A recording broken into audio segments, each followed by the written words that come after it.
ध्यानम् चक्राकारं महत्तेजः तन्मध्ये परमेश्वरी जगन्माता जीवधात्री नारायणी परमेश्वरी व्यूहतेजोमयी ब्रह्मानन्दिनी हरिसुन्दरी पाशाङ्कुशेक्षुकोदण्डपद्ममालालसत्करा दृष्टा त्वां मुमुहुर्देवाः प्रणेमुर्विगतज्वराः तुष्णुवुः श्रीमहालक्ष्मीं ललितां वैष्णवीं पराम् श्रीदेवाः उवाच जय लक्ष्मी जगन्मातः जय लक्ष्मी परात्परे जय कल्याणनिलये जय सर्वकलात्मिके जय ब्राह्मी महालक्ष्मी ब्रह्मात्मिके परात्मिके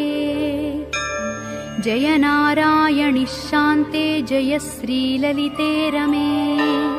जय श्रीविजये देवीश्वरि श्रीदे जयर्धिधे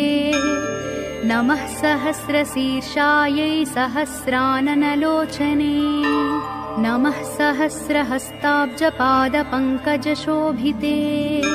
अणोरणुतरे लक्ष्मी महतोऽपि महीयसी